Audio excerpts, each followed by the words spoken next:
What's up, everyone? Welcome back to the Lost and Talks podcast, the most lit podcast in the GTA. Today, I'm here with Kevin. Back from the dead. Yeah. Back from the grants. Yeah. Yeah, you were working on grants last few days. It's kind of been hectic. My God. Yeah, it's been hectic for me too. Anyways, I'm here. Ian and Jamal's not here. Unfortunately, he took a sick day. But it's all good because we got a guest today. And our guest, introduce yourself. We don't introduce you. I'm Sukha. This is Sukha. She's an artist. Multidisciplinary artist. Yeah, I was gonna say. Yeah, do you want to name some of the other things that you do? I sew clothes. Yeah. I creative, direct. Like some shoots. And I just like to create anything. Anything that I can create. True. That's it. We're all just creators. That's it. Yeah, with our hands, with our words, anything that our mind can. So you're a perceive. recording artist. Yeah. Okay, tell us a little bit about like what you do there and kind of. So I didn't know I could make music until like October 2017. No, 2018. Excuse me, 2018. Oh, okay. 2018. So I've only been making music for 1 year. Okay. And the process has been crazy. I think I've grown like Super Saiyan, like crazy. Yeah. And I've been like practicing different types of genres. So R&B, trap, but like inspired with like heavy metal or jazz. Because I grew up with heavy metal. I grew up with a lot of death metal and heavy metal. Really? And progressive metal. Damn. And then I also grew up with like Bollywood, which is so random. And my aesthetic is like super unique because of that reason. You'll see like a bindi with like my all latex outfit. You know what I'm saying? Like, Damn, that's like a lot of genres, like more than I think. I grew up because I'm also very diasporic. I grew Right. up in many parts of the world, I feel Right. like. So Right. inevitably, I took influence from every part that I've been in and all the places I've traveled. Right. And like a lot of traumas, like a lot of artists, you know, like A lot of carry- I noticed like a lot of artists will take inspiration from either other artists, of course, but then like personal experience, and that's good when artists do that, because I feel like a lot of the newer artists are not taking their personal experience and writing it down and like creating something based on that. They're just trying to like flex some image that they don't have in real life. You know what I mean? I think the only experience they have is fuck that bitch. Okay, I see. She broke her like heart. there's always there's like, there's a little bit of that, but I mean for the most part, like like you should definitely be like taking inspiration from your personal life, and kind of I think your music's gonna have more substance. When you're writing your stuff, I'm assuming it's like the similar process for you. I mean, like the thing is, when she told me, so a little bit of backstory. So she's also a participant of our Wave Art Collective cycle, which I don't think we plugged it last week, but next Friday, January 31st is our final event at the Scarborough Arts Gallery. Come check it out. Sukha will be performing. Sukha's gonna perform. We'll also have some great photography, some drinks. It'll be a good time. Sick, yeah. But yeah, so she was one of the first people who applied for this cycle of Wave, and I remember just clicking on the links to the music she sent. And the first video was Sukha Intro, which I'm the go bitch, check it out after. motherfucker. You can get it right. Rubbing your eyes, I missed the light. So I wouldn't have, if she told me that was like made, I don't know, whatever, like 6 months before when I was listening to it, and that was like the first song she made, I would have been like, holy shit. Ooh, and I creative directed the whole music video. Yeah. And I did everything. So Did it, watch sewed the all the music clothes. video. You got your hands and everything. I sewed a lot of the clothes. Yeah. I did everything. Yeah. But so the thing is like, you've only been making music for a year, but I think you've been experiencing and like putting that into art for longer than that, and that means that you're more experienced than a lot of musicians, because they don't get that idea of like having something to translate into what they're doing, right? I actually don't. I didn't even start fully like sewing and doing photography until 2017. No, but what I'm saying is like you've always been aware of what you're absorbing, whereas there's a lot of people who very emotional. they might be doing they might be doing music for a while, but they don't actually know why they're doing it, whereas when you started you knew exactly what you had to say, right? And that's the difference there, and it gives you that head start. No, it's not even a head start, it's just like it is your it's message. Like an emotional like grounding. Yeah. I understand. Thank you, Kevin. I call Kevin Kevina. Kevin. Thank you, Kevina. It is an alternate pronunciation of my name, I guess. Because it's Kevin A, guys. Get it right. Yeah. It's funny. I wouldn't have guessed you've only been doing music for like a year. Yeah. It's actually wild. That's Thank you. good. That's good. Yeah, you have like I don't I don't know if anyone's heard her sound that's listening right now, but if you listen to it, it's there's so much. Yeah, I could tell based on like all the different genres. There's so much inspiration is being pulled from different places, and you're kind of combining this sound. And it's a sound. Honestly, last 3 songs when you played before the podcast, she was playing a couple songs, and I haven't heard anything like that. You know what I mean? Especially out of Toronto too, right? So like because like cities are known for their sound and stuff like that, and but that sound like just totally different, and I fuck with it. And this is a different vibe. Like, I hope so I. cool. No, Yeah, yeah. I better keep it up. Yeah. Don't expectations don't on stop. myself. Don't stop. Yeah. You've made a lot of music since this year. Or Yeah, past I'm year? releasing a mixtape. Inshallah, January 31st. My mixtape is gonna be called The Ugly Brown Girl. And it's like I said, my music is very emotionally, like what Kevin was saying. My emotions are very evident in my music, in my lyrics. And it's like my evolution in this year, and everything that I've done in 1 year, all the music I've made in 1 year is going to be in that mixtape, exceptions of a couple songs which aren't gonna make it, but most of it. I've made a lot of music in this single year that I personally can't believe it myself. So I was actually gonna release it on the 1st of January, but it's okay, it didn't happen. But yeah, so fine. looking forward to that. And then my release party will be on February 1st. Cool. So Cool. I'm going to get details for that. Please come through to that. Yeah.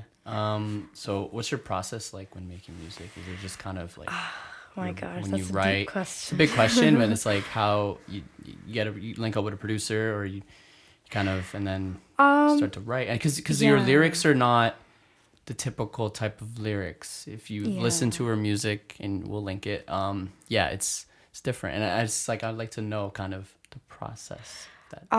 Sure. Something. So I'm like a very so I think it's one thing that's very important to know about me as an artist is that I am Muslim and I am brown. I grew up in Saudi Arabia. Right. And I was segregated there because I'm Bangladeshi. I'm not by blood Arab. So I grew up in Saudi Arabia segregated. So I always had a very difficult time identifying myself as, are you Bangladeshi? Are you Arab? And I learned my language through just my mom.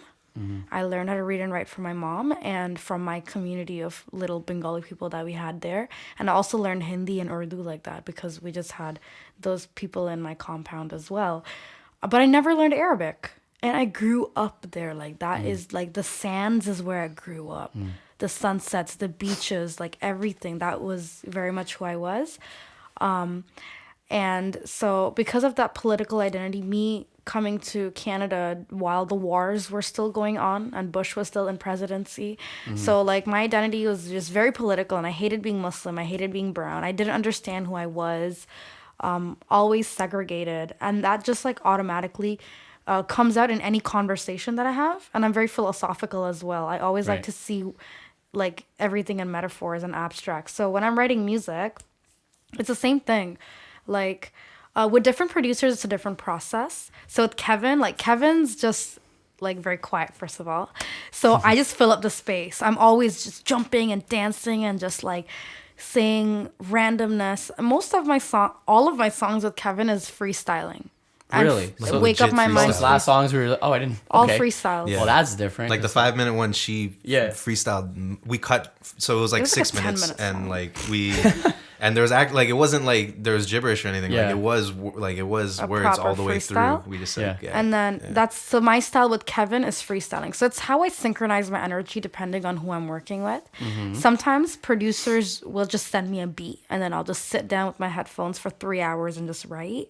Shit. And then I've worked with another producer, Liam, love you, Liam, who I did Never Fight a Bitch with. That song is out, by the way, on YouTube. Watch the music video. I shot it in London, UK, motherfuckers. Damn.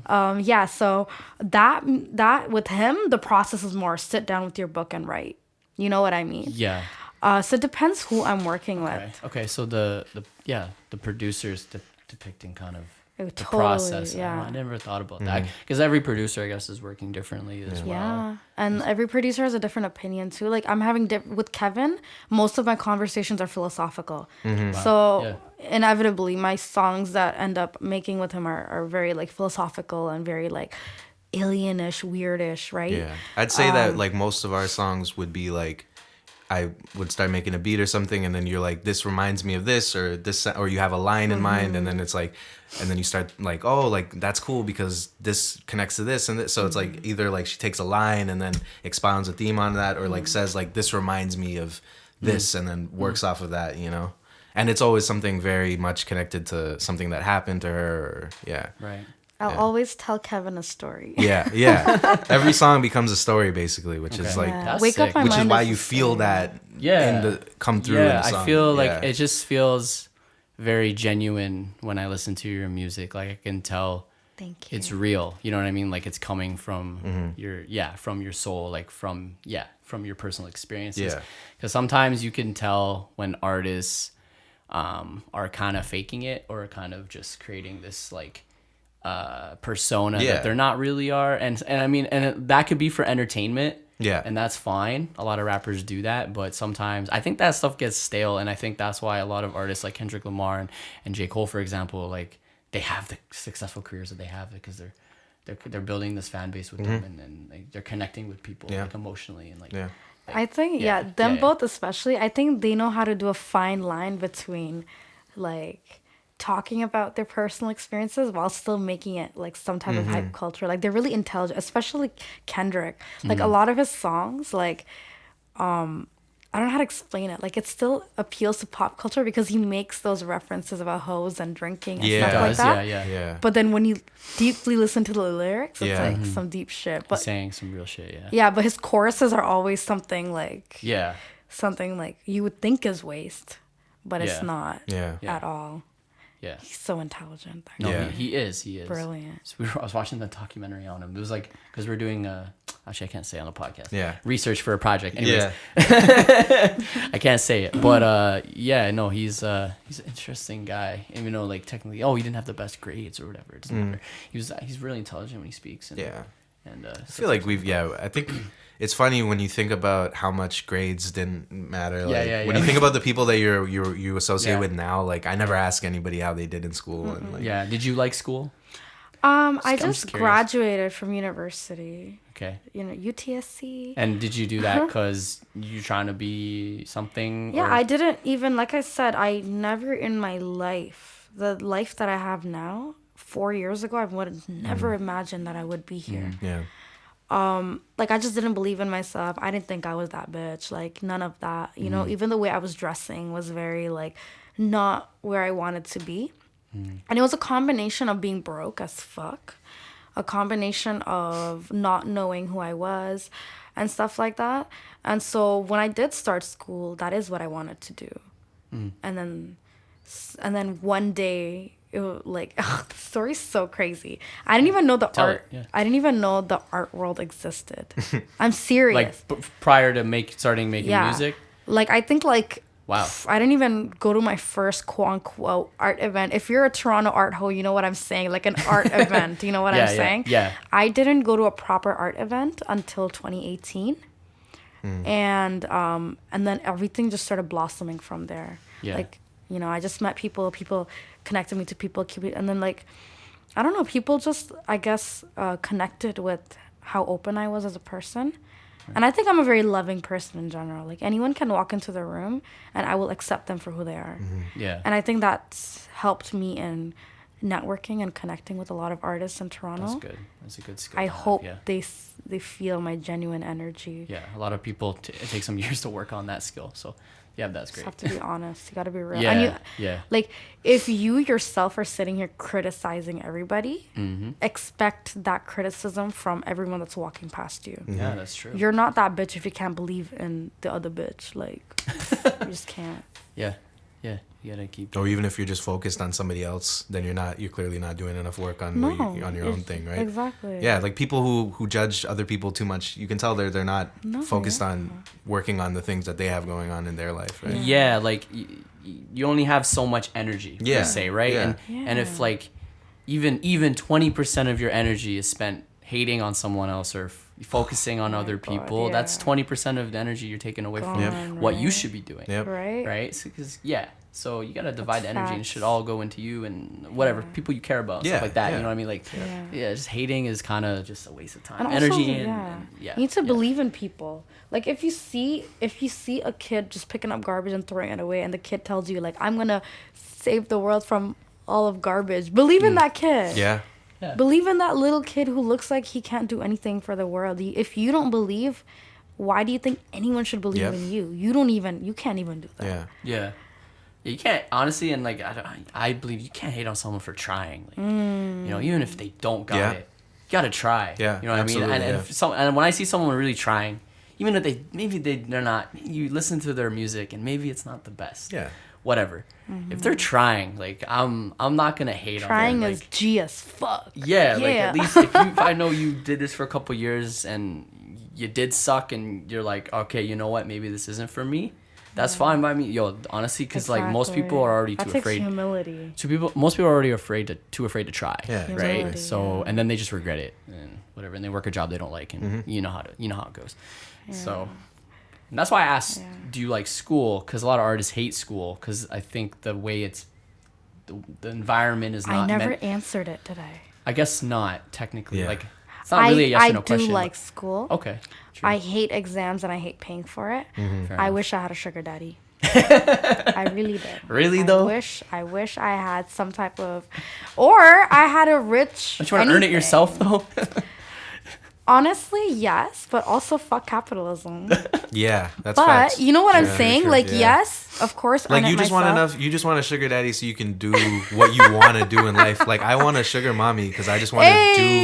You know what I mean? Yes, like I don't want to stress about paying bills and all that bullshit. And like if they're making easy money exploiting other people, because that's how money is made. You need to remember that even school, all the education that we're learning, this is what fucked me a lot. Okay, like. All the knowledge that we're learning in school is very much colonial knowledge. You know, how we describe people, how we categorize people, how we even word certain things to call it intelligent and to call it, not intelligent. You know what I'm saying? And it's just crazy how once you keep learning, you start to, look at the institution differently. Yeah.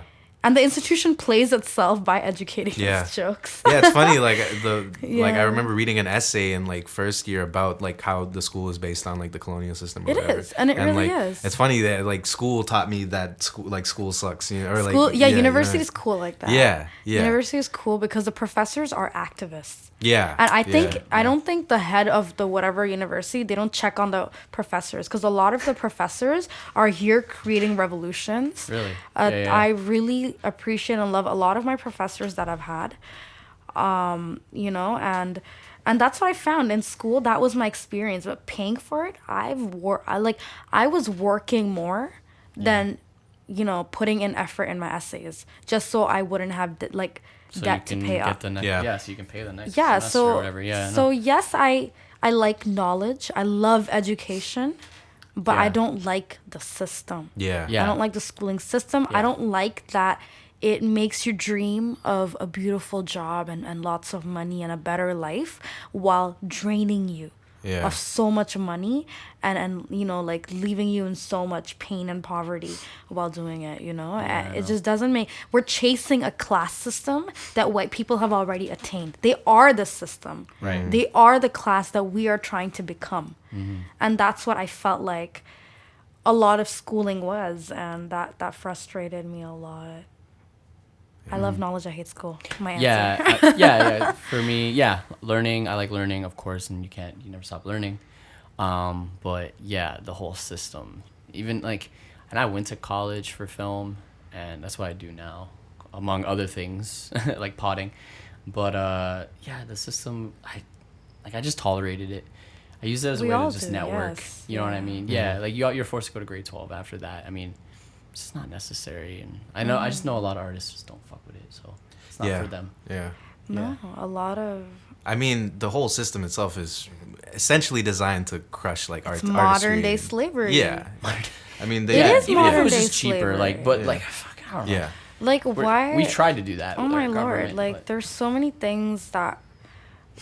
Even the fact that we have Canada, you know what I'm saying? Like, the only way a country can stay rich cannot exist without the poor. This is something that happens in a dynamic, okay? Yeah. So, for example, like in Sierra Leone, like you're not even allowed to dig out the jewels from your own backyard. Really? like No. you don't own them. You don't. And 'cause you it's don't- crazy to me that African countries have all the diamonds, all the Yeah. minerals. Yep. And why are they the poorest country? Yeah. Like, these are Where is very that- where are simple they- ideas. Like, who owns that and where is it going? Exactly. This is what I Right. mean by our system is a flop, okay? Everyone who is rich, they became rich through stealing, through manipulating, through everything that this exact law system is telling us not to do. This law system is telling us don't steal. You know, don't cheat someone. Don't do this. You're going to go to jail for it. Blah, blah, blah, blah, right? And that is exactly how all the big businesses Yep. work. That's how America was founded. And that's how America was that founded. is- you watch the Every founder, right? road, The McDonald's. Right. Yeah. Yeah. Yeah. And then they use McDonald's, Apple, Yeah. Walmart, like all of them Everything. were created on like stealing and lies, basically. you know? Yeah. And to this day, Walmart Bullshit. just takes up local businesses. Yeah. And that's how local businesses die out. And now everybody has to work for a big system. Mm-hmm. This is why people can't chase their dreams, because it is more affordable to become a slave than to chase your own dreams. Capitalism is not exactly. Yeah. Yeah. So I'm not exactly Quote that. against capitalism 100%. I understand that those who Yeah. work hard should have more than someone who doesn't work hard. Yeah. I'm a strong believer in that. Yeah. However, clearly people who are mining for hours and sweating in Yeah. the dark is not making as much money as the guy who's just sitting there and telling them to do things. That's Yeah. right. That's So right. what is hard, does that really apply to the world that we live in? If we really study human behavior and if we really study how our system works and how we divide, power and who we call intelligent and who we call, someone who's worthy, right? I don't even know where I was going with this one.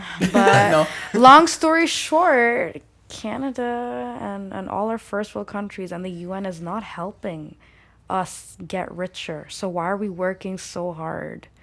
Yeah. Going to school and doing all of this Yeah. just to serve and be a part of a system where we're just going to use poor people to stay rich. You Yeah. know?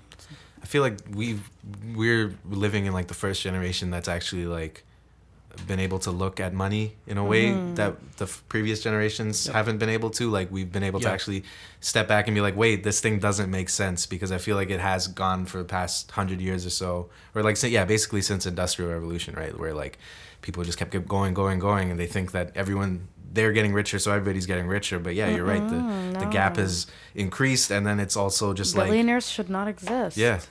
Like, even having all that ice in your bank makes no sense. But we need, clearly, it's systematically, people are being kept poor. Yeah. And the biggest example is borders. Systematically, people are being kept in bordered lands. Yeah. To maintain who's allowed to be rich and who's allowed to be poor. Nobody's trying to, Like, is this somewhere else in the world or Oh my lord. This is educate me? Canada. No, it's fine. Yeah. I love that you asked me that, because no one's ever asked me that. People just kind of sit down and listen. Nobody questions me. And I love it. That I'm just means wondering. It's good. No, it's good, because that means people just like listen to me. Nobody actually like gives a fuck. Yeah. But you give a fuck. Yeah. Okay, so if you look at how countries and borders were created, That's true. this happened like during colonization. That's true. And Like, even if you go to Africa and Yeah. Asia, Africa, like they just drew it. Like, I don't. Like, exactly. They didn't give a fuck that like this tribe the hated this tribe. tribe, and then that causes a war. Exactly. later, And the fact that they were Yeah, I know. nomadic and they Yeah. were traveling around. Yeah. And, Yeah. and Africa, Yeah. especially due to its seasons, they do traveling and stuff like that. Yeah. So how it works is that European countries and USA and Canada, they're all bordered, right? And that's how they maintain like rich and the poor, who's allowed to share their wealth and who's allowed to not share their wealth. Most of America's money, I actually learned this in my politics class when I was in university. A lot of America's money is dependent on illegal immigrants. Yeah. Yeah. Yeah. A lot of their money, and that is Yeah. slavery. Like the slavery Yeah, it's system slavery, still yeah, exists. yeah. In a way, yes. Yeah. Like Yeah. Well, also Yeah. to the prison system. I remember watching Oh, a and they documentary use about that prisoners too. Yeah. to still build roads Yeah. and sew things. Yo, did you see that? They were sewing machines in the Yeah. fucking Oh, like prison. the labor they give like prisoners. Yeah, to- the well, labor. so it's a combination that's of that's yeah, slavery. a combination of Holy like basically shit. Yeah, in a way, yes. when slavery was abolished, using the prison system to basically just keep it going to get and free then- labor. Yeah. yeah. And you know what I learned? A lot of the roads in America, they made a law that if you're unemployed and you don't have a home, then they're going to arrest you. And then they were using those prisoners to build roads. So that is slavery. Like, this is what I mean by the system. If a man is making the rules, he is never the criminal. Yeah. It's kind of like, I hate using moms for this terminology, but literally, Yeah, we've yeah. all had our moms tell us, don't do this. Yeah. And then we turn around and our mom's doing exactly that. Yeah. And you're so mad that your mom just told you not to do this. And your mom is like, you know, like, don't watch TV past 8 p.m. And you look at your mom is watching TV till like Yeah. 12 a.m. Yeah, It's just yeah. a small Yeah. example, Yeah. but Yeah. those who create the rules, Yeah. they have nothing on them. And this is the world that we're living in. Nobody's asking who made these laws, who's continuing to monitor these laws. And, you know, we kind of like don't think about it because, you know, we just live our lives. And, live you know, our as long lives, as you're eating and you're breathing, you know, and you're having fun, you're fine. But when you look at the bigger picture, there is this like beautiful like symphony of violence going on, and you know, that's creating these borders and creating these, you know, class systems and maintaining just poverty. It's maintaining poverty. That's exactly the word to use in this situation. You are here for a reason. This is not a surprise. You're not randomly put here. You're systematically being placed in this class system. Jeez. Welcome back to the Lost and Talks podcast, the most lit podcast in the GTA. We took a little break. Pop. Took a quick little break. We're back. What were we talking about before? We were talking about, where'd you leave off? Countries. Borders. Countries UN and is borders exploiting and people. colonialism and stuff like that. They want black people and brown people to die. Shit. Yeah. Like, what do you mean? Because ethnicity is a part of our class system, which is why, look, literally, if Africa is the poorest country and most people there are black, clearly our ethnicity is tied in with the class system, whether we like it to be or not. Yeah. Yeah. You know what I'm saying? Yeah.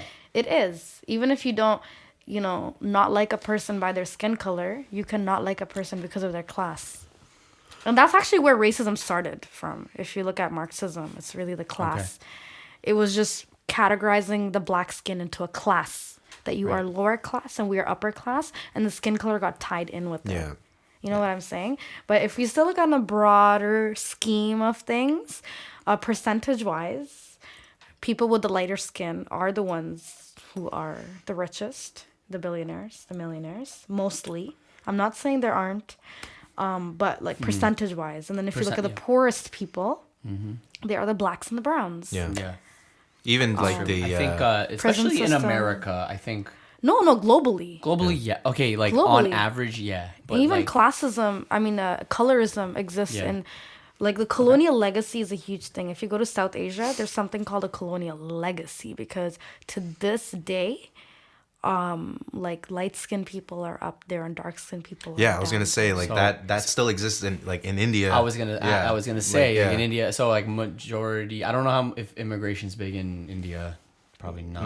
No, it's not. Everyone's like Indian, most people, right? Actually, immigration is I guess a thing. maybe though. now. I don't know. No, it's been a thing. Yeah. Been a thing, yeah. But like, there's also racism between like Indians and East Asians. Yeah. Okay. Well, I was gonna say like Yeah, Indians that's the come in thing. different skin tones and stuff like that. So Yeah. I'm assuming there's Yeah, no, there's, definitely like, the full- lighter like- skinned Indian people are Like the that whole photoshopping Higher- thing with yeah. like making skin colors brighter is Fair like and worse in lovely. India than it is in like And North like, America. yeah, Yeah, yes. there's a And term they, for they have that. like products. And they discriminate. There are Indians who look East Asian, and they discriminate them too. really yeah. Yeah. There's Yeah. discrimination everywhere. Exactly, Yeah, exactly. like, it's but funny. like, Yeah. And it's yes. worse like in the groups themselves because it's them fighting against themselves. Yeah, against and these- that's part of Yeah. the colonial legacy Yeah, where exactly, they yeah. divided Yeah. a lot of the people, and that division still exists. And like, it's just like, really scary that a lot of the laws from that time is still in India. Yeah. So it's really sad. What are we talking about again? It was we were kind of talking about that, no? I feel like I jumped in. I have a big ass mouth. Kevin, you need to monitor me. Like, put me No, on. Like, It's fine. a No, fucking No, timer. it's fine. Like, we need content. So we need to okay. run it. Well, I was gonna ask you more about you in terms of like, so you're from Scarborough, right? Is that Scarborough. like Yes. that's where you live? I do live Were in you Scarborough. born in Scarborough? Or? I immigrated to Scarborough Okay. at the age of 9, and I've been living Okay. here since then. Shout out to Kennedy Eglinton and Midland and Eglinton. Hey, that's kind yeah, of it's like his somewhere ends, yeah. around my area, Really? maybe. Yeah. Can't you say should where I drop me live. home after. Yeah. Cool. So yeah, definitely Scarborough. So what's it like being a Scarborough artist or a female artist in Scarborough? Because it's yeah. definitely a different experience compared to me. Definitely me. Yeah. And then even compared to Kevin. Yeah. So I was kind of wondering what your thoughts and Yeah. Like- Well, I don't know. It's weird because like I just kind of grew up. I didn't even think about it. I think that's a lot of us, right? Like Yeah. when you're a kid, you don't think about no. I'm from Scarborough. I'm from this. You just kind of grow up in a place, and then when you're older, it's more something that you have to speak about in Absolutely. context. Even 100%, like as yeah. artists too. Like I Yeah. don't think we would have even be talking about it if we weren't artists. you know Honestly, what the I mean? whole thought of Yeah, Scarborough right? identity kind of I didn't even think about it until I met you guys. Yeah. And you guys bring it Yeah. up. we and I literally started we to think didn't about we it. didn't start talking about it until like 2018 or something, Yeah, 2017. yeah. you know what I mean? Exactly, around Yeah. time. Yeah, met it you wasn't guys, even so- a Yeah. concept. I think first time ever I thought about Scarborough was when I was 18 was the first time I ever traveled alone by myself. And I went somewhere close. I went to Quebec City for 6 weeks for an extended French program. And that was my first time being in a place where there were no black or brown people. I was That is true. That is like the first time that it would actually hit you coming from Scarborough. which is what yeah. I never Yeah, realized. Yeah.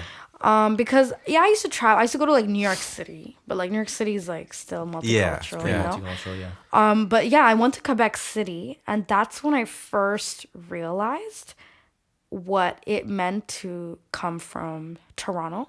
I still wasn't saying Scarborough yet, Yeah, but it's yeah. still, Toronto. Yep. And then when I came back to Toronto, and then I started going to a lot of events.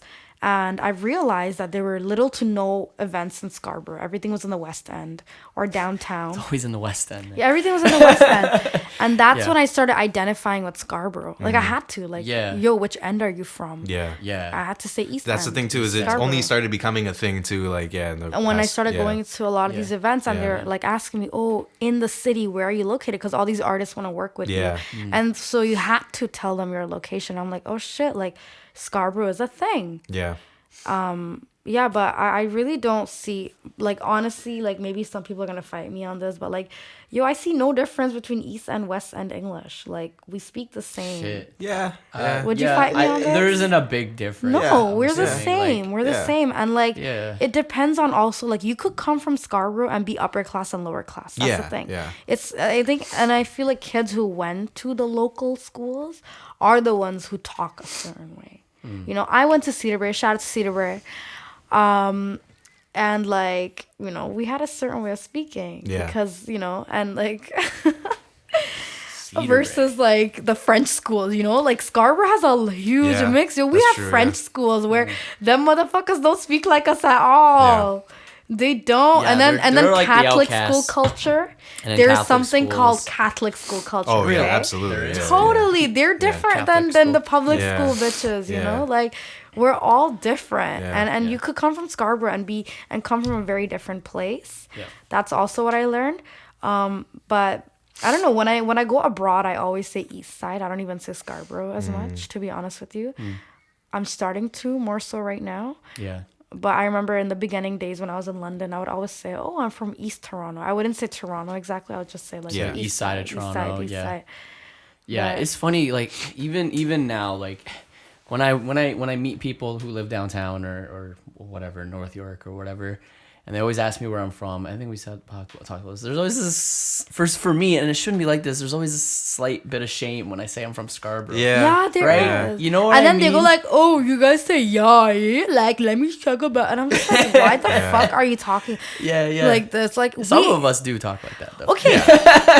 Yes. No, but you're right, though. Everyone in the city talks like that. In city talks, it's not a Scarborough thing. It's not a Scarborough. They want to almost like tag it on Scarborough, like Scarborough mans talk like this. But I think they're talking about a class thing, because I think more poor people live in Scarborough and the West End. That's true, yeah. And if you in both. That's why. Both. East and West, yeah. And if you ethnically divided, a lot of our terminologies come from, first of all, Caribbean people. Yeah, they are the OGs of our slang. Like, it's not.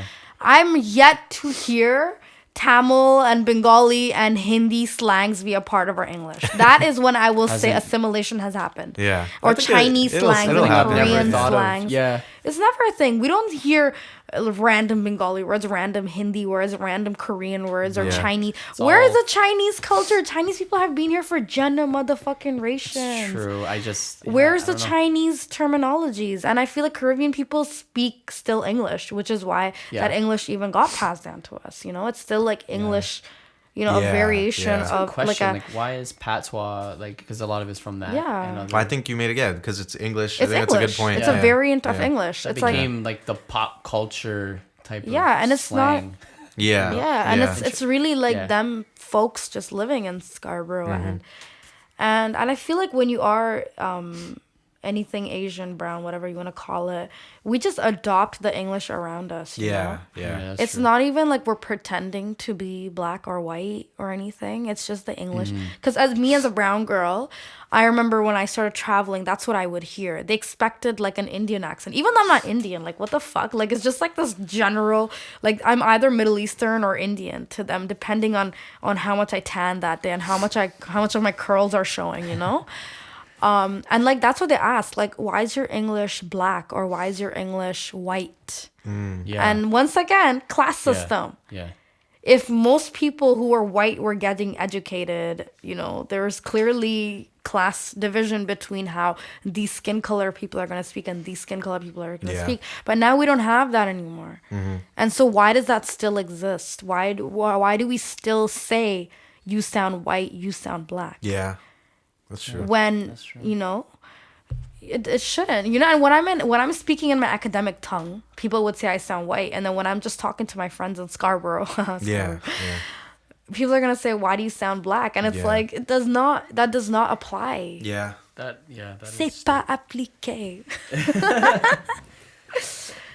But yeah, that's what I'm thinking. But as far as being a woman in Scarborough, I'm being really honest with you. Like, I don't think the men are as bad as in Toronto as, like, say, in other parts of the world. Okay, like men are fairly versed, and you know, I think either men are pussy or like men just don't approach me. Shit. I've never ever in my life been approached by a man in Toronto, ever. Really? Ever. I'm saying straight up, I've never. Oh, except for one guy.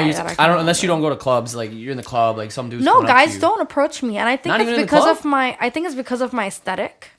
It's definitely the way that I dress and the way I have maybe an aura about me. When I was in London, however, in UK, I got approached like crazy, and guys have no shame. They'll talk about sex straight up to my face. Shit. Right? That's how Europeans are.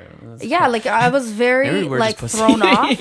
No, it's true. No, it's true. Maybe. Like, I think sex culture is deep there, but in Toronto are actually more reserved than we like. Very, very, very reserved. Because like when I talk to other people, like I've met people who are from Latin America, Europe, and they're more just open about sex, or more open about just conversation, talking to random people on the street, blah, blah, blah. They're just more open. Them, stuff like that. Like even a simple hello. But even they change when they come to Toronto, you know? You'll see so many. That's what I'm saying, because most people culture, in Toronto are not from Toronto. It. But they become like that. I personally appreciate it because I feel like, I just feel safer. I don't know. That's just how I feel. I love it. Maybe some girls hate it. Maybe some girls want guys to be hooting on them. Or maybe guys want girls to be hooting on them. I don't know. Or, guys to guys and girls to girls. None of my fucking business. But, I love it. I love Toronto for that reason because the way I dress is very loud, and I feel like Toronto is very accepting. I can wear anything, go down the streets anywhere, and like I feel safe. Versus if I'm in New York or Toronto, I feel like somebody always has something to say about what I'm wearing. You know, and it's usually aggressive. You experienced that in New York? In New York, I've experienced it. In New York, I just had a lot of men like yell, like very angry, yelling at me as if like they could have just came and like said hi or something like that, but like just like catcalling, like aggressive things, like why the fuck you got an attitude? Shit. And I was like, what, me? Yeah. Yeah. But That's it's wild. probably just what I was wearing. People you know? in New York are more direct, I guess. Yeah. I They're can- not. Clearly, they're pussy. Why are you walking well, past that me? too. Say it to my fucking face. Let me hear you like- say it to my fucking face. Oh, they're like saying it in the No, like, in the midst of it. You know what I'm Yeah, saying? yeah. Like I remember, like from down the street. kind of yeah, thing. or Oh. walking past me. Oh, yeah, okay. yeah. Never to my face, and this is what I mean. Like Yeah. in my life, no man has ever just directly walked up to me and said like, "Hey."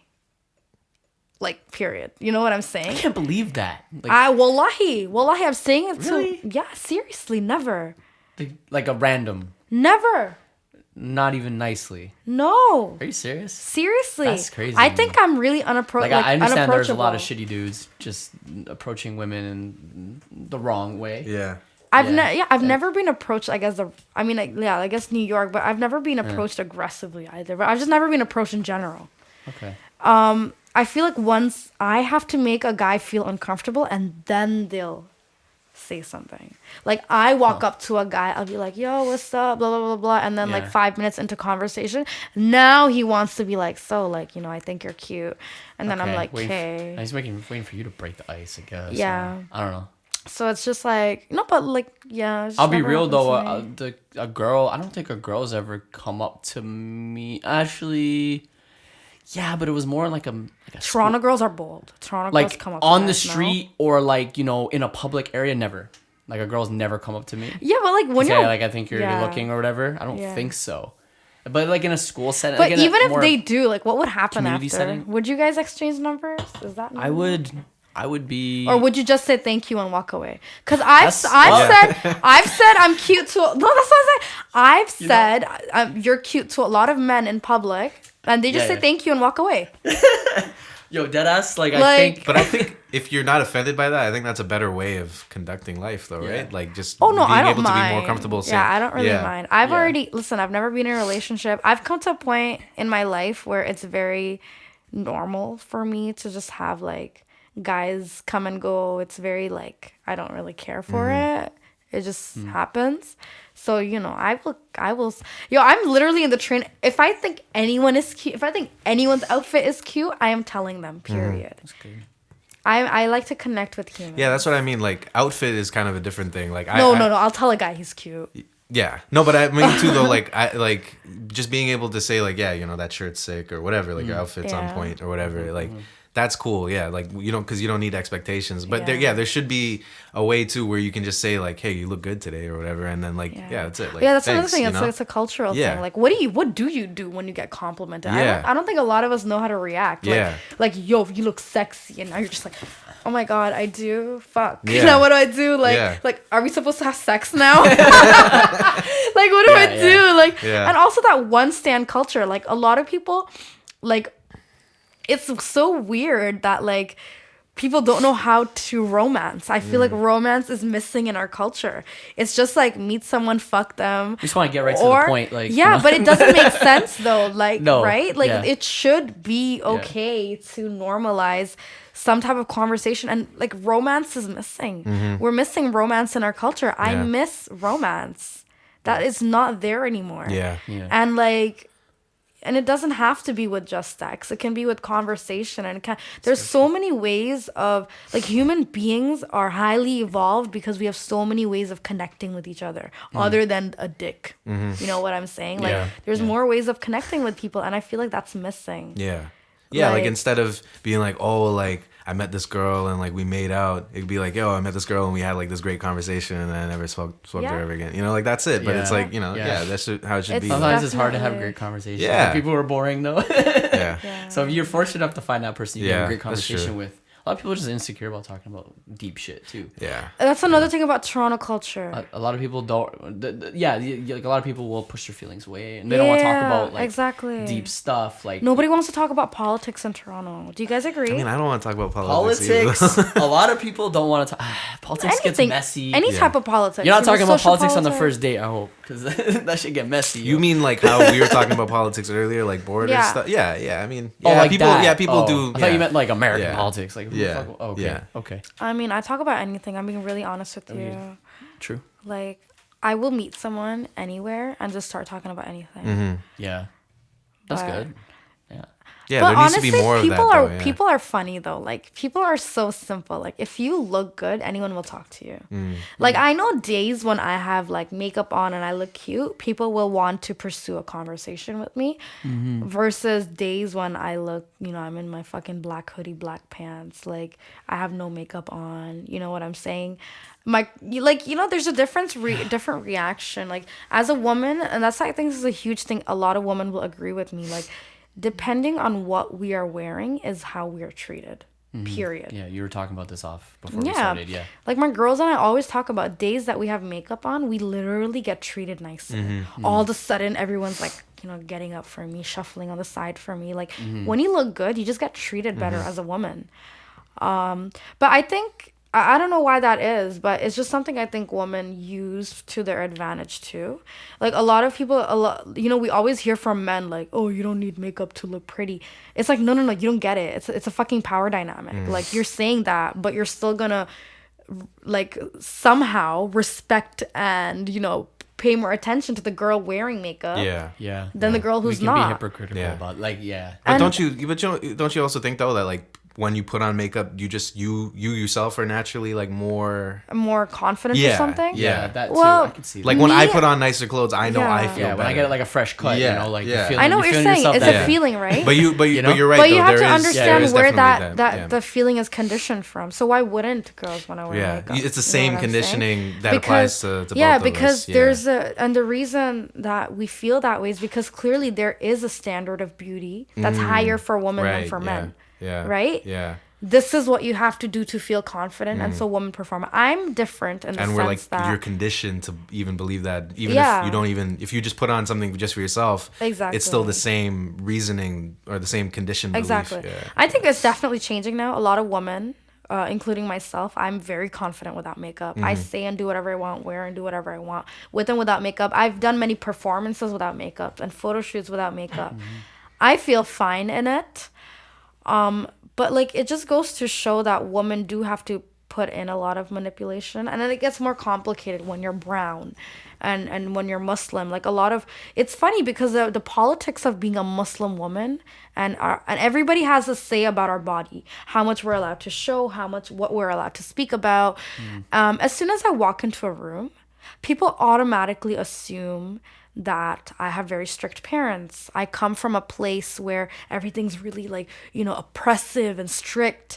And then they just make up this random story about me that, wow, you're just like, you just came out of your shell and, you're pushing out all the standards about being a Muslim woman. And I'm just here like, wait, what? My life wasn't like that. Why'd you make up this story in your head? And I get this all the time after performances. People are like, are you like Muslim? What? And I'm just crazy. Like, but that's the thing though. You don't have to wear a scarf on your head to be Muslim. Yeah. Many women are Muslim and they don't wear a headscarf. Yeah. People don't understand. They think that that's the look for everyone. And that's the thing. I actually continue to wear the headscarf. And I think a lot of Muslim people have a problem with me for this. But the headscarf does not represent Islam. Just because you wear a headscarf does not mean you are Muslim. Yeah. So many cultures have a head covering in it, and many women wear it for fashion. Yeah. It has nothing to do with A$AP Rocky. Exactly. It has nothing to do with you being a Muslim. Yeah. Your faith cannot be identified with a piece of cloth, a fucking cloth on your head. And that's how yeah, I every feel. religion had it. It's just Yeah. like Yeah, actually, that's true. like the Islam, they It just think became like a political identity all of a sudden, right? Yeah. Well, yeah, probably as a means of like, you know, As a oppressive- political to identification. Control people and stuff Yeah, like that. yeah. But it's not true. A Yeah. woman can be Muslim, a trans woman can be Muslim without wearing a hijab or a headscarf. Yeah. And even the word hijab is hilarious, you know? Like, how do you even identify the word hijab? Mm-hmm. I could be wearing a garbage bag over my head and show nothing. Is that a hijab? Yeah. So how do you politically identify a hijab? If I'm wearing a beanie and a big hoodie and some big pants and some stuffed shoes, you know, Blue's Clues, you know, quoting Princess Nokia. Shout out to Princess Nokia, love you. But yeah, am I wearing a hijab? Yeah. You know what I'm saying? Even right now, like I'm wearing a bandana right now. I'm not actually wearing a headscarf. Sometimes I wear a headscarf and like half my hair is out. You know what I'm saying? I'm wearing a hat. I'm wearing baggy clothes. You can't see a single curve on my body. Yeah.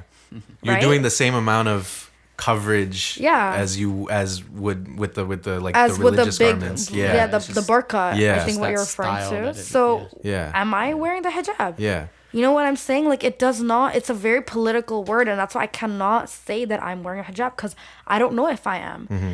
And I am very vulgar when I speak. I speak about sex. I speak about whatever the fuck I want. And I do it with a headscarf on. Mm-hmm. Am I still wearing the hijab? So these are things that people don't question when they speak to me. And I already realize I live in a world where my identity is very simple. Mm-hmm. And sometimes I wonder if my music is even good, or are people just fucking with me because they think I'm making a political statement. Right. Yeah. And see how my existence automatically becomes a political statement? I haven't even done, I'm rapping about the same shit that another woman who's not Muslim and not brown might be rapping about. But somehow it's amazing because, oh my God, look at her. It's like this oppressed brown girl, and like she's wearing things that she shouldn't be wearing. And I feel like that is the fascination. And there's a lot of exotification, again, being a woman. A lot of men in the industry and men in general exotify me. They're in love with this untouchable presence. Right. You know what I'm saying? Like they think like the fact that I'm veiled is very like, you know, something sexual too. They want to unveil me. Right. The fantasy of unveiling is something I have to face, like exotified as a woman. And you find that a woman is like sexualized in any way. Even if you're covered, you're sexualized. Because if you're covered, you know, like the whole term that, you know, you're covering your body to not sexualize yourself, it is upon the assumption that your body is something that is sexualized. Like a woman's body is by birth something that needs to be sexualized. Right. I didn't choose to be born in this body. Why am I covering it? Right. Type of a question. And that's another thing. Like I personally Right. Like it's something that needs to be covered, right? Yeah, the like whole it is already sexual taboo sexualized. idea of it. Like as soon as you're Yeah. 10 years old and you're hitting puberty, now you Yeah. have to start covering your Yeah, chest, like yeah. type of a notion. Like why, right? And I didn't choose to be born in this body, and now Yeah. I have to play this role, and I have to hide myself, and it doesn't make sense that I could be being, you know, raised with the same 10-year-old boy, and even he's wondering like, why does she have to? You know what I'm saying? And why do I have the liberty to? So there is a strange thing. And even though I cover myself, I am totally for, you know, free the nipple. I'm totally, you know, cool with that shit. You know, free the motherfucking nipple. Do it. Yeah. No, actually. You know what I'm saying? Like, yeah, actually, yeah. Yeah, no, it's... And that's just, there's just a lot of things. People assume my political stance on these things too. People automatically assume that, oh, she's Muslim. She must not be okay with these things. She must not be okay with homosexuality. She must not be okay with... Yeah. They make judgments about me before I can even speak. Like, Yeah. bro, like my whole life is... Yeah, I know. I'm like a story that they've already read and they haven't even touched me yet. Yeah, people think they know you because of... Yeah. Yeah, Because you're and Muslim, yeah, I think exactly. that's the thing about, that's the only thing I think about being a woman, like being a brown Muslim woman in the industry. It's like Muslim people don't really agree with a lot of who I am because even they feel like I should be representing Islam. But why? Why should I be representing Islam when there's 500 other women who would gladly do it? Why are you forcing me to you know, identify as that? Do I not have like or emotions? like or I face heartbreak. the idea that like face- Islam can't be nuanced, that you can't have a different opinion to somebody else who is Muslim. Exactly. Like for Islam especially, because I can be like, yeah, I have different opinions on Hinduism as another Hindu, and be like, yeah, obviously, but for some reason in Islam it's structured. Like there why needs is it to be, so? Yeah, and that's the thing. It's not even like people who are Muslim will say it themselves. Like, you know, like you could read the Quran and pray 5 times a day and never call yourself a Muslim. Yeah. Versus a person who calls themselves a Muslim and never does any of that. Yeah, yeah. What's the difference between them two? It's a political identity. Yeah. It's something you say to favor yourself in a situation. Yeah. You know what I'm saying? Yeah. You'll call yourself Muslim when it's important to, and you won't do it when it's not important to. You know what I'm saying? And that's what I feel like is with a lot of identities, you know? Like a lot of... Yeah, what does that mean? No. That's the timer. Don't worry about it. Keep going. But yeah, that's just how I feel, you know, like, and the way I deal with it is through my music and my art. I'm very in your face. I laugh a lot. Comedy is a great way to ease political tension. Anger is good too, and you express a lot of anger through it, and a lot of sadness. Like you go through the whole range of emotions. But I go that's through a lot, you know? in my music, and like I hope I do it more so in the future. I feel like 2019 was very experimental, and it was very surprising. Like after I made my first song, I thought that would be my last song, and then it was like an influx of people. Why, you thought you were gonna give up, or no? It's just not something I thought I would pursue. And now I have a motherfucking mixtape coming out. That shit's whack. Like, I didn't plan my future out like this. And you can imagine the crisis I'm having. Like, I have a degree in mental health studies and women and gender studies. Yeah. And now I have a mixtape coming out. And now I don't know what to do with my life anymore. you have two different... Yeah. Like, everything's whack. And also, like, my mom and dad want me to get married to some good brown Muslim boy. And I'm just out here like, shit. Yeah. Mom and dad, I'm rapping about like what you're rapping about. Your have they heard your music? I'm just curious. My parents don't know I make music. Oh, okay. My whole life Interesting. A lot of my life is not exactly a secret, but masked. Okay. Let's take a quick break. We are back with Kevin. And our lovely guest. And so what were we going to talk about? We were going to talk about... Oh, yes. The name. Yeah. We were kind of leading towards there. Yeah. So is it the name of your album? Yes. Yeah. Okay. My mixtape is going to be called The Ugly Brown Girl. Yeah. That's also like my little thing on Instagram. Like, it's not my name. It just says The Ugly Brown Girl. Because that's what I feel like people would even like remember me as. No, I'm joking. No, y'all need to get what I mean by The Ugly Brown Girl. So generally, whenever someone reads The Ugly Brown Girl, they with sympathy, they talk to me like, "Oh, why are you calling yourself the ugly brown girl? You're so beautiful. Why would you call yourself ugly? Are you insecure?"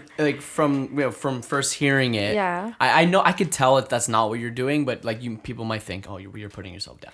Exactly, right? Like I'm putting myself down. Why?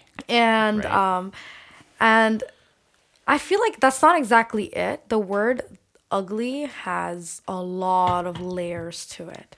First of all, we could talk about beauty standards. Being a brown girl, I was never the beauty standard. And I still am not. If you see the way that I dress, I don't match up to the beauty standard. I don't wear makeup according to the beauty standards. I don't wear my clothes according to beauty standards. I'm almost like, fuck the beauty standards. If I have to be what beautiful is, which is actually just like a collective consensus on like what is considered beauty. It's not actually like something that people put thought into. I'd rather be ugly. I don't want to be what's mainstream. I want to be what is not mainstream. I want to be the thought that you don't want to think about. I would rather be ugly if I had to choose. That's one reason I go by the ugly brown girl, because I just don't fuck with what's mainstream. And another thing is kind of like what I was leading on to is just that a lot of things that I express as an artist is ugly, you know? I like to talk about ugly things that make you feel uncomfortable, you know? I like to talk about, you know, dark politics and lots of violence in history and lust and anger and lots of things that you don't want to talk about, you don't want to hear about, not something you regularly want to think about, but these are things that I feel like loom over my head. This podcast, wasn't I just talking about politics and all the violence against people, and violence against women and violence against like just classism and all of these things. This is what I mean. These are things that I think about. These are ugly things that I am a part of. And also, like, what you said earlier about putting myself down. I have to be humble and say that I am not perfect. Yeah. I am ugly. You know what I'm saying? I have a lot of traits which I need to work on. I am not a perfect being. And I feel like the word ugly also encompasses that I am not a perfect being. And a lot of my work is in progress. My art is in progress. My human self is in progress. My flesh, all about me, everything about me is ugly. And perfection, however, is not something I agree with. I think perfectionism is dead. As soon as you read perfectionism, you have died. There's no more progress. Yeah, no, that's true. Absolutely. You shouldn't strive for death and perfection. perfectionism is like equivalency. I don't think anyone could truly hit perfectionism. Yeah. And if you did, then it's like, what else is there to do? Exactly, you kind at that of you point. won. Yeah. Like life. Yeah, Like, Yeah, exactly. I've always like the scariest thing for me is like if I ever reach a point where I don't see where I want to go afterwards. Like, Like if I the reach graph like stays the same. yeah, right? if I reach Like and if I get to a plateau. point, I'm like, okay, I don't know what I'm striving for now. That's scary to me Yeah, because that like- means that you're done. Like, I know, and like, what is so like if you have a goal, like one of the scariest things for me would be, I mean, you want to accomplish your goals, but Yeah. at the same time, accomplishing your goals is kind of scary because then you're what else is there to do? You just Yeah. accomplish your goal, and Oh you're my like, what's gosh, next? yeah. it's like know you what know I when mean? you Like- when you finish a book or you finish a video game and you've been like working so hard to finish it, and then when it's done, you're just like, shit, Oh you my know, like fucking god, like yeah. Naruto. Yeah. or like you finish a TV show even too. You're like, what Right. what do I do What now? do I do now What with do I my do Yeah. now? life? Yeah. Where's Yeah, the next imagine season? that, but like But in your life, In your literally life, you as yeah. an existence form. Yeah. I feel Shit, that. so- because you can always just be like, all right, the game's exactly. done. I can It's go like eat, you know, like but, penguins when they're like growing and they have like some parts are like flocks of their old fur. and, Yeah, like, yeah. They just look so like going through like metamorphosis or something. They just Mm-hmm. look really ugly. Like That's true. you know what I'm saying? They just look Yeah, whack and they just baby penguins are kind of ugly. Aren't they? yeah, like when they're grown. No, babies are cute, but like adolescents, you know, when they're like okay. slowly growing into their adult body Yeah, and they right. have a bit of their baby fur left and a little bit of their adult fur. That is literally what I feel like I am. I feel and there's like nothing scary about that. There's nothing wrong with that because that's the and way it's we are. ugly and I Yeah, accept it. I yeah. accept it as it is. And Yeah. I say it right now. I feel like there's this thing about our culture where we like to hold people accountable to what they say till they die. And they don't consider that at that point and stage they may not have known as much as they may know now. Right? Like 10 years ago, I might have said something really ignorant, but 10 years later, I'm educated now and I would no longer say that. You know, that acceptance. I am that ugly person right now. Yeah. Everything that I'm saying right now, I am humble and, you know, enough to say, ew, even calling yourself humble is weird. But, you know, I am honest enough to say that I am not right. Yeah. The truth is not constant. Truth is ever changing according to how much information we learn, which we're privileged to learn. And inshallah, I will have more privilege to learn more and grow more and get out of my ugliness, which Yeah. is why I go by, you know, the ugly brown girl. I'm sure I can go on forever, but you can already understand that the word ugly has so many layers. And now if you move on to the word brown, I specifically choose to say the word brown is because it's very ambiguous, first of all. And I feel like it's not a direct, like, finger to what my ethnicity is. Yeah. And I feel like that is what I've been always labeled as. Just brown. And my story never mattered. Yeah. It doesn't matter what brown you are, where you're from. I'm so diasporic. And even when I say I'm Bangladeshi, I can't say it with pride because I wasn't even raised in Bangladesh. Even when I say I'm from Saudi Arabia, I can't say it with pride because I was segregated there. You know what I'm saying? That's why I like to say the word brown because it's just this ambiguous, vague word that's Yeah. always been used to describe me. Yeah. And- well, even the and- color itself is Yeah. brown is when you mix all the colors together, right? And Is that's it? what you get. Oh wow, Kevin always does this to me. Shit. Kevin always Almost- makes things deep. yeah. I Yeah. love Kevin. It's Ah! true, yeah. You know when you in school when you Yeah, would, I was literally about to with say the that. watercolors and then it would Mix always it. turn into like brown Kevin, colors, you know you right? see Yeah. me deeper. Yeah. Yeah. It's such Yeah. an honor and privilege to work with Kevin because Kevin really understands me on a deeper context. These are things that I never think about. And this is just an example of the various things that Kevin has told me where it struck a chord, and very few people in my life rarely struck chords the way that you do. Bless. Dang. Like, mashallah, alhamdulillah, bless. But yeah, and then I choose to use the word girl rather than woman, because I feel like that's also something that's very performative, and also something that people label me as. I look like a little girl. I look so... How old would you say I am when you look at me? Like, I look young, right? Like, I look 16. Like, Jesus, some people say I look I don't know 14. about that. Yeah. You look younger, yeah, for sure. I look young. You could look what your actual age is. I think your style makes you older because people in high school don't have their shit together. Not anymore. Yo, my 16-year-old cousin looks like a bad bitch. She can pick up more men than I can in an instant. No. Holy shit. Have you ever been on TikTok? My little 9-year-old sister makes TikTok videos. She does, eh? And they know how to look her pretty. and Ian should collab, yo. That should be hot. Yo, hot, 9-year-olds and 10-year-olds know what's in. Like, they know which hoodie to wear and how to, like, which angle they should pose in. Like, well, they're literally born with this stuff, right? So, my little sister's out here taking selfies like this. Jeez. She got the angles done down. Yo. The angles are there already. Yeah. That's like a lifetime of learning. And I had to learn that. What the fuck? That's crazy to me. Yeah. Like, oh my lord. That I generation think has that technology from like birth. Yeah. So they've been able to kind of learn this so early. Seriously. You know, we didn't have cell phones. Yeah. We're not that old, but we still. I mean, we were a little later than the other kids, right? So I was raised in Saudi, so we were 10 years behind you guys in general. Which is why I relate with a lot of 90s kids. Even though I'm 97, I relate with like kids from early 90s in Canada, because I feel like Saudi Arabia was slightly behind. You were growing up like 90s, but in 2000s. Yeah. But at the same time, we also knew behind. what was up in the 2000s. It's just the 90s stuff was still cool. And we still had that technology around. Yeah. I feel like America already wiped that technology out, but we still had that old stuff. So we were getting iPhones, and y'all were getting... Except for the rich Arabs. They had fucking everything. Yeah, we gotta realize that was segregated. We were like the other half of fucking Saudi that nobody talks about. But yeah, it's like, how do you... that's why I go by the ugly brown girl. Each word is like, ugly has a lot of layers, brown has a lot of layers and palettes of colors. Yeah. And girl, I think, is also part of the process where I'm not fully grown yet.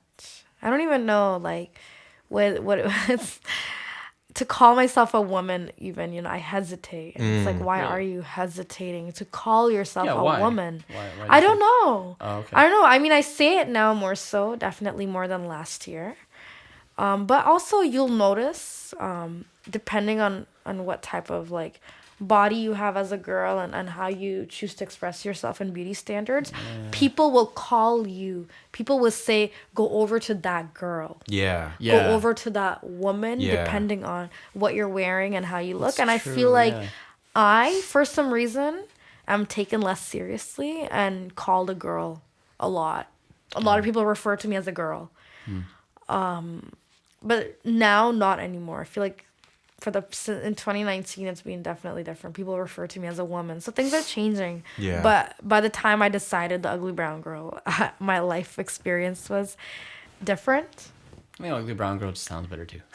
Yeah, the ugly brown woman sounds. Yeah, but you see how the political statement changes when I say woman? It's just like the whole vibe changes. So words hold a lot of meaning, and I'm definitely playing around with these words. Kind of like when you hear woman, it's like you feel this elegant like person who's got to figure it out. Yeah, like this big like mother. And then like girls like someone naive or something. You know, someone still learning. Yeah, that's true. Exactly. Yeah. There you go. You get it. Yeah, that's why I go by the ugly brown girl. True. That's what's up. That's what's up. And also, it's a mixtape because it's just random songs. You have like really slow songs where I'm singing like this, and then I'm the bitch, motherfucker. You can get it, right? You know, like really like hard. But you do have a story for it though. Like, The story is definitely also, like, I was really insecure being brown, like I said earlier. I hated being Muslim. I hated being brown. I believed the media. I believed that I was the villain, you know, and that I need to be suppressed and that violence towards me is legitimate because I really believed the violence was legitimate and I deserved to be treated like shit. I believed all of those things that the media taught me. And I think it translated towards me, the men that I liked in my life as well. A lot of the men that I've fallen in love with, I feel like I just gave them like, even though I was never in a relationship, mind you, I've never been in a relationship. So just on the context of not being in a relationship, I gave a lot. And I Define relationship deserved. though. Like you mean like the traditional relationship, or 'cause relationship's a general word, right? Oh, my stories are so You know what I mean? complicated that Yeah, you don't I have to can't get even into it if you get don't want into to, it. but it's like relationship But- can mean a lot of things. to be Yeah, honest. but definitely intimate. I've been intimate on emotional levels with a lot of men, and like, and it's crazy how in the past how I have always expected them to not treat me as well and to not love me as much as I love them, to not treat me a certain way. And I almost like, I just expected them, almost like an expectation that, no, it's okay. You shouldn't treat me that well. I understand. I'm not that pretty. I'm not, you know, that girl. I'm not. It's okay. And I was just okay with it. And I would almost get a bit like weirded out if they were treating me right. You know what I'm saying? Like it would make me cry, and I would cry for, oh my God, I'm gonna get so emotional. But yo, like, I didn't know how to love myself. Oh no, I'm crying. Don't cry. Oh my gosh, Don't cry. no. You'll be the first person that cried on this podcast. Oh my gosh. Don't do it. I Somebody's got to didn't- cry on this podcast. Oh my gosh, it already happened. There's Oh already tears in my no! eyes. Oh, we got it. Oh no! But yo, like, it was deep like that. Like, I just didn't expect that love back. Like, I was literally, like, it's so embarrassing, these stories that I'm not ready to reveal right now, I feel like. I mean, yeah. No, But yeah. like a lot of stories that I've had with men, and it's like I've just accepted that shitty behavior, and I just like, because of who I was like, this is who I am, the ugly brown girl. I deserve to be treated like this. But you see how you're like, why are you putting yourself down? Yeah, I it's just the was way- yeah. putting myself down back then like that. Yeah. Which is why now I'm using it as a as a power statement, and that is what this that mixtape is about. That of why are you putting yourself down? You know that thought that you're having. Yeah. I was doing that, and it is ugly. Do you see how Yeah. like? And it's like, why are you saying that about yourself? Poor girl. Look at the fucking world we live in. It's not nice. No. I wasn't raised nice. I wasn't taught how to love myself. My mom didn't love herself. A lot of brown women fucking hated themselves. You know what I'm saying? And a lot of, oh my fucking God, all the brown women in my life, all my aunts, like, they don't treat themselves right. Their husbands are fucking all right, you know? And they put other women down. And this is what I grew up with. Yeah. Right? Yeah. And like, oh my fucking God. Like, and now I feel like the song Goddess was like, that's why it was such an important song for me. And the lyrics talk about all of these political things too. Is that like, now I realize my self-worth, and now I approach romance differently, and now I feel like no man ever disrespects me. You know what I'm saying? And it's not man, people in general. And I say man because I am, like, generally most of the time attracted to like, you know, men, stereotypical men. You know, and that is my general romance thing. But yeah, they don't disrespect me, and they accept me for who I am because I put that down on the table. This is what you're getting, you know what I'm saying? And but that's not something I realized I could do in the past. So yeah. Thank God I didn't get into anything deeper, because yo, these tears would have ran. You don't have to get Kevin, too have you ever personal. seen me cry? I don't think so. I'm surprised. Every other producer I have, yo, when I was making the song Back of My Mind, yo, if you guys, I'm gonna give away some songs like a Back of My Mind, Wake Up My Mind, even Ice Cold. Like, these are very, like, songs that came from a place where, I can tell, like, yeah. like, my love was just so blind and so deep, and like love and hate are so intertwined. You Yeah. know what I'm saying? Yeah. They are, yeah. And it's like, even the lyrics to Ice Cold, the lyrics are problematic. I hope nobody listens to these songs and romanticizes them as their own love fantasy. Ice Cold is not a song you should fantasize as something like a broken love story. No, don't do it. Yeah. Like, it was a bad time. Yeah. And I feel like I'm still going through that time. Like, I don't, like, I've shared a lot of stories with Kevin where I'm just like, I just can't, like, put myself in that vulnerable position anymore. But, these songs come from those places, too. Yeah. But that's, that's part of the message, too, is that you're putting it... Some people, when they change or they accept who they are, they don't ever... talk about those things that got them to where they were, which were the ugly things. Ugly things are the reason putting them out there. It's not for people to see your growth. It's for them to see the like how it got you to where exactly. And I'm not the one to talk about pretty things at all. Yeah. Just because I'm doing good, I will probably not talk about how I'm doing good. I'm probably going to talk about like the other things. I don't know. I know what you're saying, and I think art is not even worth like really talking about if it's just the good shit. Like I said, like my parents would love it if I was making songs about praise the Lord and all the good things. And it's like, yes, but I'm having these feelings and it's tearing me down and nobody's there to support me and see me. And that's another thing. I think a lot of diasporic immigrant and just like kids who don't have a place where they feel like they belong, we're very lonely. Yeah. Nobody even cares about our stories because they're not mainstream stories. They're not mainstream love stories. All my love stories, all the stories that I have with men are very, like, things that you'll never hear. And it has very much to do with... Okay, let me give you one example. Like, I know I said I'm not going to go into the stories, but one of the first guys I ever liked, he literally couldn't like me back because I was brown and Muslim. He said it straight up. You know what I'm saying? And we were talking deeply for so long. And then I was just in love with this guy, even though I was like, 10 or 11? But still. Okay. That racial rejection. That doesn't count. It doesn't count. However, that racial rejection stays with you. The bullying that you still face. Remember it, so because I love that people always say like that those stories don't count, but they do count. Yeah. Because I got bullied in that age as well. How come my bullying stories are more acceptable than my love stories? The feelings of love that you felt when you were 10 and 9, those crushes were real. That shit had you crying. Yeah. That shit had you angry.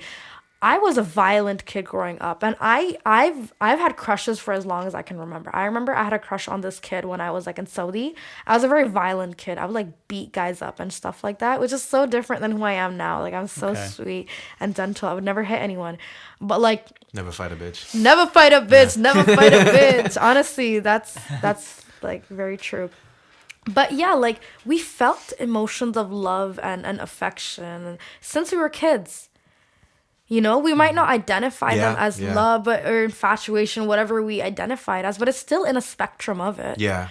And it's still that recognition. Yeah. And when I was like 10, 11, whatever that age I was, and I felt that rejection, you know what I'm saying? Because of my race, you know, that's a really ambiguous word. But yeah, like being Muslim and brown, like it hurt. Mm-hmm. And it was very much like bullying. Yeah. It's discrimination. That's what it is. Yeah. And it's just, that shit hurt. Yeah. But that was one of my scars. It's not the biggest scar. That's why I could talk about it so openly. You know what I'm saying? Like, that's why I'm like, yo, listen, like, when I was 11, this guy left me because he didn't even leave me. Like, we were just friends, you know? It's like, but I really liked him, you know? I really fucking liked him. The stupid white kid with the fucking, like... Sorry. What a what? Sorry to get stupid fucking... No, I'm joking, guys. I'm sorry. My foul mouth came out. There's nothing wrong about being white. No, it's fun. This podcast is cool. Yeah. You can do whatever you want. No. We say white people a lot. Like Oh yeah. We know exactly. So do I. Yeah. No, but like the reason I said white though is, you know, like he was like this white kid who thought he was the shit, and white girls are pretty and black and brown girls are ugly and ratchet. You know what I'm saying? Like it was fucking racist. And it was white, like it was very white. Like he was really, and he thought colonialism was great. I remember talking. By the way, I was very political since I was 9 years old. Holy fuck, yeah. I was talking about the wars since I was 10 and 11. Like, so you can imagine my maturity was also like, you know.